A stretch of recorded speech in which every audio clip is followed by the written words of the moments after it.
राजस्थान के चोमू से आ रही बड़ी खबर के साथ, जहां पत्थरबाजी करने वालों पर देखिए बुलडोजर एक्शन लिया गया है। 21 दिसंबर को जयपुर के चोमू में हिंसा हुई थी और चोमू पुलिस ने ऑपरेशन क्लीन चलवाया था और मस्जिद के सामने से पत्थर हटाने को लेकर यह विवाद शुरू हुआ था। इस विवाद में पुलिस पर जमकर पत्थरबाजी की गई थी और विवाद के बाद से ही प्रशासन एक्शन मोड में है। भारी पुलिस बल की तैनाती में ये कार्रवाई की गई है, यानी जो आरोपी हैं पत्थरबाजों के खिलाफ अब बुलडोजर एक्शन लिया गया है।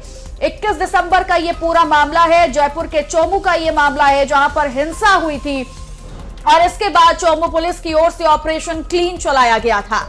मस्जिद के सामने से पत्थर हटाया जा रहा था, जिसको लेकर दो पक्ष आमने सामने हो गए और जमकर विवाद की स्थिति बन गई थी और विवाद में पुलिस पर जमकर पत्थरबाजी की गई थी और विवाद के बाद से ही प्रशासन जो है वो एक्शन मोड में आ चुका है और लगातार कार्रवाई की गई है। और ये जानकारी है कि इस वक्त भी भारी पुलिस बल की तैनाती है और पुलिस बल की तैनाती में ये कार्रवाई बुलडोजर एक्शन लिया गया है। तो दो तस्वीरें आपको दिखा रहे हैं। पहली तस्वीर में आप देख पाएंगे कि पुलिस बल की तैनाती में एक बड़ी कार्रवाई को अंजाम दिया गया, यानी बुलडोजर एक्शन जो है वो देखने को मिला है। और 21 दिसंबर के दौरान की हम ये विजुअल्स आपको दिखा रहे हैं जब हिंसा हुई थी, यानी मस्जिद के सामने पत्थर हटाया गया, जिसके बाद विवाद की शुरुआत हुई, हिंसा हो गई और ये खबर सामने आई कि प्रशासन पुलिस वालों पर ही जमकर पत्थरबाजी की गई थी। तो 21 दिसंबर की रात में ये बवाल हुआ और उसके बाद आज की ये तस्वीर हम आपको दिखा रहे हैं। 2 जनवरी ये आज का दिन और आज पत्थरबाजों पर बुलडोजर एक्शन लिया गया है। भारी पुलिस बल की तैनाती की गई है, वो भी इसलिए कि किसी भी तरह की हिंसा की स्थिति दोबारा पनप न पाए, इसी लिहाज से भारी पुलिस बल को तैनात किया गया और इस बीच एक बड़ी कार्रवाई को अंजाम दिया गया है। तो 2 तस्वीरें इस पूरे मामले से जुड़ी हुई। मस्जिद के सामने से पत्थर हटाने को लेकर विवाद हुआ था 21 दिसंबर को, जिसमें पुलिस पर ही पत्थरबाजी की गई थी और विवाद के बाद से ही प्रशासन जो है वो बिल्कुल एक्टिव हो गया था, एक्शन मोड में आ गया था। और आज देखिए भारी पुलिस बल की तैनाती के सामने ये बड़ी कार्रवाई को अंजाम दिया गया। जितने भी पत्थरबाज थे, जिन्होंने भी इस कार्रवाई को, इस बदमाशी को अंजाम दिया था, पत्थरबाजी की थी, उन सभी के घरों पर बुलडोजर एक्शन की कार्रवाई की गई है। और ज्यादा जानकारी देने के लिए सुनील शर्मा हमारे सहयोगी जुड़ गए हैं। सुनील, लगभग कितने लोग शामिल हैं जिनके घरों पर ये बुलडोजर एक्शन की कार्रवाई की गई है? जी हाँ, लगभग 21 से 25 लोगों को नोटिस दिया गया था। 21 दिसंबर के बाद जब कार्रवाई हुई थी तो 29 दिसंबर को एक नोटिस इनके घरों पे चिपकाया गया था। हर उस घर पे चिपकाया गया था जो कि अतिक्रमण जिसने किया हुआ है या वो किसी न किसी कारण से पथराव में शामिल है, और उन्हें 3 दिन का वक्त दिया गया था कि 3 दिन में आप इसका जवाब दें। आज 3 दिन पूरे होते ही सबसे पहले बुलडोजर और भारी पुलिस दल के साथ में वहां पर लोग पहुंच गए और जो भी मकान, जो भी दुकान अगर जरा भी अतिक्रमण से बाहर है, जरा सा भी अतिक्रमण कर रही है या इलीगल बनी हुई है, अवैध तरीके से बनी हुई है, उन्हें हटाने का कार्य जोर शोर से जारी है। ये एक जवाब भी है उन लोगों के लिए जो लोग पुलिस के खिलाफ पथराव में शामिल थे और जबरदस्ती अमन चैन को बर्बाद करने के इरादे से जिन्होंने पथराव किया था, क्योंकि सब आपसी सहमति के दौरान मस्जिद के सामने जो है पत्थर हटाने की बात हुई थी, लेकिन उसके बाद रात को जब पथराव हुआ तो उससे पूरे आसपास का जो सांप्रदायिक माहौल है वो खराब हो गया था। उसी चीज को एक राजस्थान सरकार ने आज अपनी तरफ से बताया है कि इस तरह की चीजें बिल्कुल बर्दाश्त नहीं की जाएगी और अगर कोई भी इस तरह के कार्यक्रमों में लिप्त माना जाएगा, इस तरह कार्यों में लिप्त माना जाएगा तो उसे किसी न किसी प्रकार से सजा दी जाएगी, बर्दाश्त नहीं किया जाएगा। ठीक है, लगभग अभी क्या लगता है कि आगे भी कार्रवाई ऐसे निरंतर जारी रहेगी या फिर आज बुलडोजर एक्शन लिया गया है सिर्फ? जी हाँ, अभी तो ये बुलडोजर एक्शन लिया गया है और चल रहा है और ये एक तरह से जवाब है उन्हीं लोगों को जिन लोगों ने ये माहौल बिगाड़ने का प्रयास किया था। और नगर पालिका की तरफ से ये कार्रवाई की गई है। नगर पालिका के सीईओ वहां पे मौजूद है, भारी पुलिस दल वहां पे मौजूद है और जब तक प्रयास यही है कि जितने भी जो भी अवैध तरीके से जो भी मीट की दुकानें या जो मांस की दुकानें या जो भी मकान अवैध तरीके से बनाए गए हैं उनको पूरा हटा दिया जाए। किसी की सीढ़ियां ज्यादा बाहर निकली हुई है तो किसी ने छज्जे बाहर निकाले गए हैं, उन सभी को इस समय पर तोड़ा जा रहा है, और शायद जब तक ये कार्रवाई पूरी नहीं होगी तब तक बुलडोजर यहाँ पर चलता रहेगा। ठीक है, लगभग ये जितने पत्थरबाज बताए जा रहे हैं जिन्होंने इस विवाद में पुलिस पर पत्थरबाजी की थी, क्या उन्हें हिरासत में लिया गया है या फिर अभी उनकी तलाश की जा रही है? इसको लेकर क्या अपडेट है? जी हाँ, कुछ लोगों को तलाश कर लिया गया था, कुछ लोगों को गिरफ्तार कर लिया गया था, लेकिन कुछ लोग अभी भी बाहर हैं, जो कि अभी पुलिस की पकड़ से बाहर हैं। पर उनके लिए भी क्योंकि वारंट जारी है, उनकी तलाश जारी है, उन्हें भी पकड़कर एक बार उन्हें लाया जाएगा, जिससे कि लोगों को, दूसरे लोगों को भी सबक मिले कि इस तरह से पथराव करना या ये करना ये बहुत गलत है। और वो एक जबरदस्ती की घटना थी, जिसमें कहीं पर भी कोई ये ऐसा नहीं था, क्योंकि दिन में सब कुछ बात सहमति के साथ हुई, और रात को जब इस तरह से पथराव हुआ तो साफ था कि ये किसी न किसी तरीके से सिर्फ माहौल बिगाड़ने की साजिश है। ठीक है, बहुत बहुत शुक्रिया आपका तमाम जानकारी देने के लिए। और वहीं लखनऊ के केजीएमयू में धर्मांतरण का मामला आपको बता रहे हैं, जहां आरोपी डॉक्टर रमीज के खिलाफ वारंट जारी कर दिया गया है। एफआईआर के बाद से आरोपी डॉक्टर का मोबाइल बंद है और पुलिस ने आरोपी की गिरफ्तारी के लिए 3 टीमें भी बना ली हैं, लेकिन अभी तक डॉक्टर रमीज का पता नहीं चल पाया है। हालांकि अब आरोपी डॉक्टर रमीज के खिलाफ वारंट जारी कर दिया गया है और ये बताया गया कि जब से एफआईआर हुई उसके बाद से आरोपी डॉक्टर का मोबाइल लगातार बंद है और अब आरोपी की गिरफ्तारी के लिए 3 टीमों को गठित कर दिया गया है, जो लगातार ये तलाशी अभियान जो है वो शुरू कर दिया गया है। दबिश दी जा रही है और ये कोशिश में लगी हुई है पुलिस कि लगातार इस आरोपी डॉक्टर को पकड़ लिया जाए, लेकिन अभी तक इसका पता नहीं चल पाया है। हालांकि वारंट जारी कर दिया गया।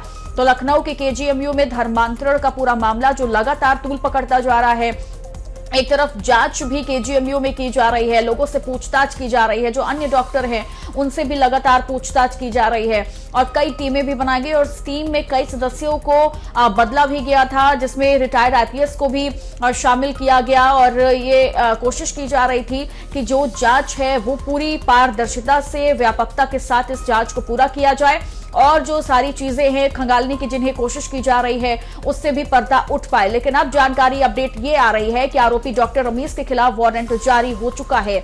एफआईआर के बाद से आरोपी डॉक्टर का मोबाइल बंद है।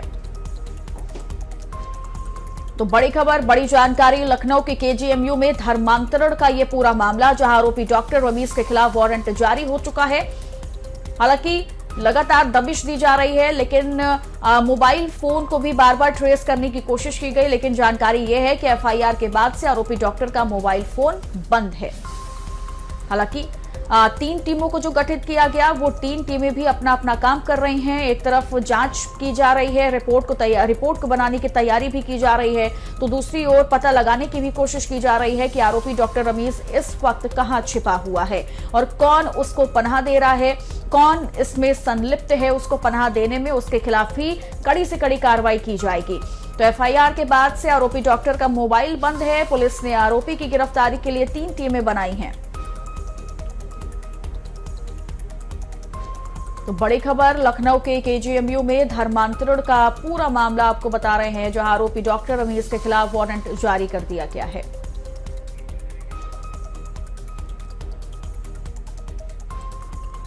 तो केजीएमयू में भी देखिए लगातार पूछताछ की जा रही है, पूछताछ का सिलसिला चल रहा है।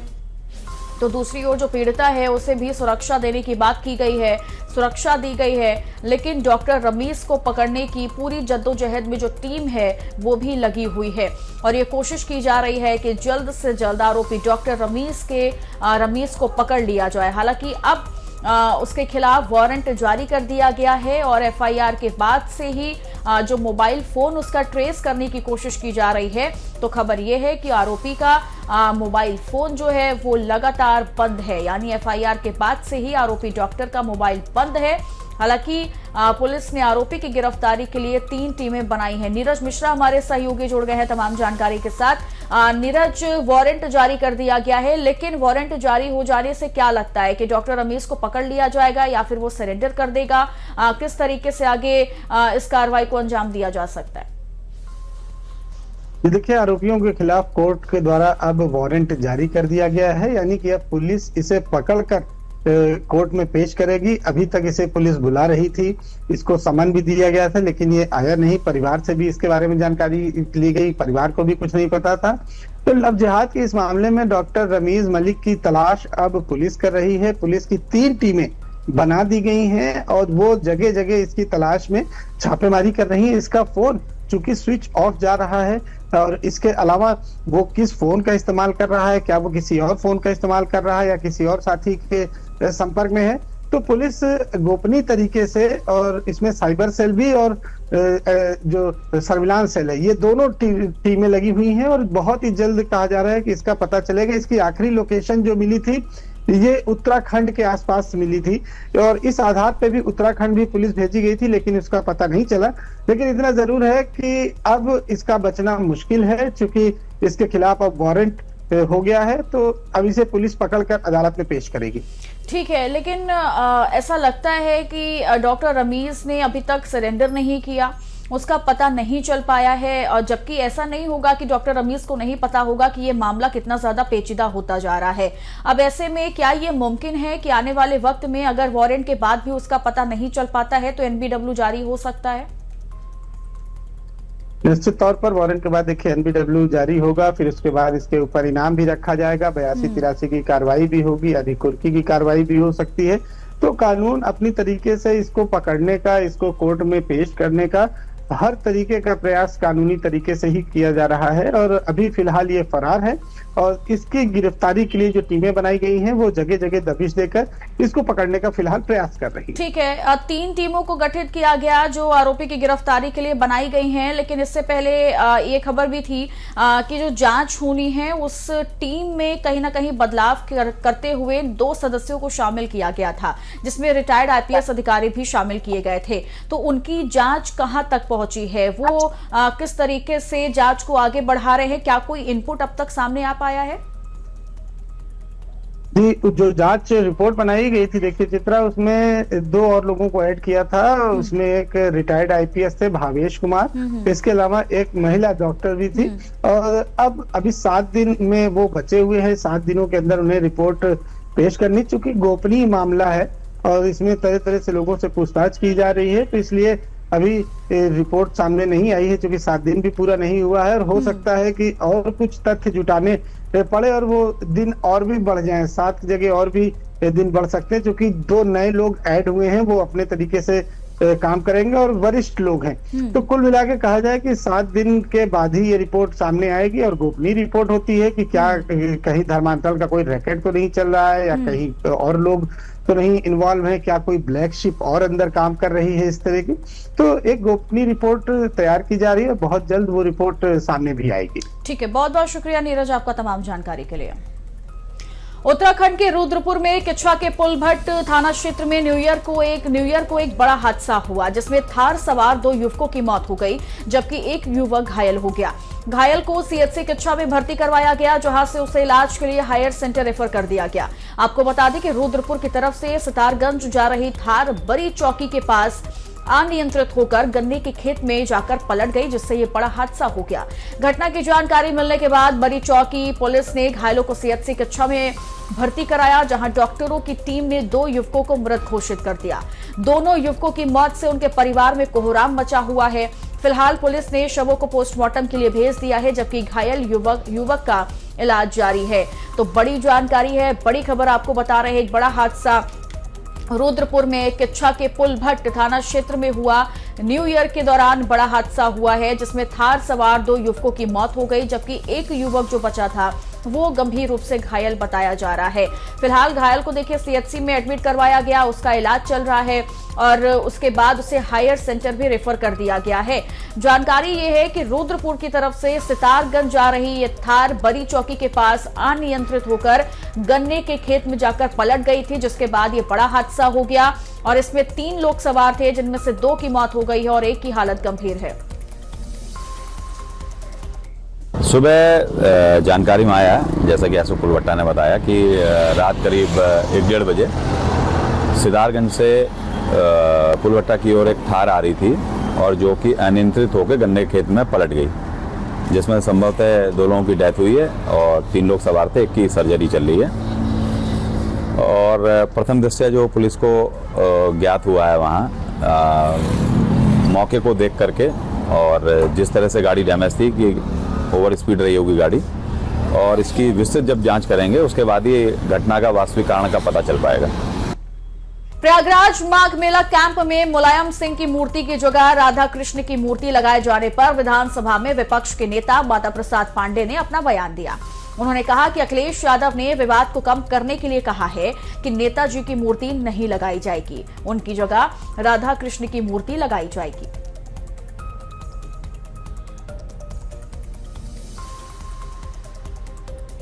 तो माता प्रसाद पांडे की ओर से बयान दिया गया, आपको सुनवाते हैं। हमारे माननीय अखिलेश जी ने इस विवाद को कम करने के लिए, टालने के लिए, मेले में कोई विवाद ना हो, उन्होंने मना कर दिया कि नेताजी की मूर्ति नहीं लगाई जाएगी, बल्कि वहां जहां बना लिए हैं पंडाल, वहां राधा कृष्ण या राम किसी की मूर्ति रखी जाएगी। और अब खबर रायबरेली से है, जहां जमीनी विवाद ने आज खूनी संघर्ष का रूप ले लिया। दो पक्षों के बीच जमकर मारपीट हुई, जिसमें पुरुषों के साथ साथ महिलाओं ने भी लाठियों से हमला कर दिया।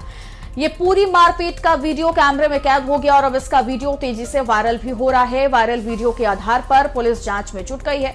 ये पूरा मामला चंदापुर थाना क्षेत्र के मऊगरवी गांव का बताया जा रहा है और तस्वीर भी आपको दिखा रहे हैं। हालांकि ये वीडियो अब सोशल मीडिया पर बहुत ज्यादा वायरल हो रहा है, जिसमें खूनी संघर्ष का ये वीडियो बताया जा रहा है और किस तरीके से दोनों पक्षों के बीच में जमकर मारपीट हुई है, लाठी डंडों का सहारा लिया गया और पूरा मामला जमीन विवाद को लेकर के है, जहां दो पक्षों में जमकर लाठी डंडे तक चल गए। और इसमें ताजुब की बात यह है कि इसमें महिलाओं ने भी अपनी सहभागिता फुल दी है, यानी लाठी डंडों के साथ महिलाओं ने भी जमकर यहां उत्पात मचाया और एक दूसरे पर लाठियां बरसाते हुए लोग नजर आ रहे हैं। पूरा मामला जमीन से जुड़ा हुआ है, जमीनी विवाद का ये पूरा मामला, जिसके बाद दोनों पक्ष आमने सामने आ गए और जमकर लात घूसे तो चले ही, साथ ही साथ लाठी डंडे तक एक दूसरे पर बरसाए गए हैं।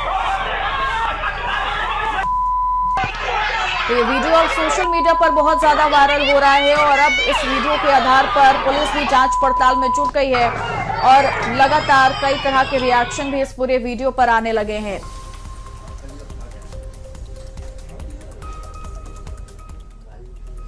उत्तर प्रदेश में कड़ाके की ठंड और कोहरे का कहर जारी है, जहां प्रदेश के कई जिलों में घने कोहरे की चादर लपटी हुई है। 34 जिलों के लिए मौसम विभाग ने चेतावनी जारी कर दी है, जहां कुछ जगहों पर 0 मीटर विजिबिलिटी रहने का अनुमान है। आने वाले दिनों में तापमान में 2 से 4 डिग्री की गिरावट भी देखने को मिलेगी। जहां यूपी में कड़ाके की ठंड और कोहरे का कहर लगातार जारी है। नया साल भले ही शुरू हो गया हो, लेकिन प्रदेश में अभी भी जबरदस्त कोहरा नजर आ रहा है। पश्चिमी यूपी के कुछ हिस्सों में तो लगातार बादल छाए हैं और सूरज के दर्शन भी नहीं हो पा रहे हैं। मौसम विभाग की माने तो अगले 2 दिनों में लोगों को सर्दी से मामूली राहत मिलेगी, लेकिन इसके बाद फिर से सर्दी में इजाफा होगा। मौसम विभाग के मुताबिक 34 जिलों में सुबह और शाम के समय घना कोहरा छाया रहेगा। कुछ जगहों पर 0 मीटर विजिबिलिटी रहने का अनुमान है। अगले 2 दिनों में प्रदेश के अधिकतम तापमान में 2 से 4 डिग्री सेल्सियस तक का उछाल आएगा, तो वहीं न्यूनतम तापमान में भी बढ़ोतरी देखने को मिलेगी। इसके बाद एक बार फिर से ठंड बढ़ेगी और न्यूनतम तापमान में 2 से 4 डिग्री की गिरावट आएगी। और 4 तस्वीरें आपको हम दिखा रहे हैं, आगरा से लेकर अयोध्या, हरिद्वार और दिल्ली की तस्वीर है, जहां पर जबरदस्त ठंड जो है वो नजर आ रही है, तो दूसरी ओर कोहरे का असर भी देखने को मिल रहा है। और हालात ये हैं कि लोग अब लगातार अलाव का सहारा ले रहे हैं। तो दिल्ली के एयरपोर्ट के हम ये तस्वीरें भी आपको दिखा देते हैं, जहां पर लगातार कई फ्लाइट्स जो हैं या तो वो लेट हो रही हैं या तो कैंसिल हो रही हैं, जिसकी वजह से काफी ज्यादा परेशानियां जो हैं वो यात्रियों को, पैसेंजर्स को देखने को मिल रही हैं। तो हरिद्वार में इस वक्त ठंड बहुत ज्यादा है, जिसकी वजह से लोग अलाव का सहारा ले रहे हैं ठंड से निजात पाने के लिए। और अब अयोध्या की तस्वीर आपको दिखा रहे हैं। अयोध्या में भी आप कोहरे को देख सकते हैं। यहां पर भी सड़कों पर कोई गाड़ियां नजर नहीं आ रही हैं, क्योंकि कोहरा है, ठंड है, तो लोगों को भी बहुत परेशानियां हो रही हैं। आगरा की भी तस्वीर ताजमहल के सामने की आपको दिखा दे। यहां पर भी जो पर्यटक हैं वो पहुंचे हुए हैं, लगातार ताजमहल का दीदार कर रहे हैं, लेकिन आलम यह है कि सुबह और शाम को कोहरे की वजह से पर्यटक की संख्या भी बहुत कम हो चुकी है।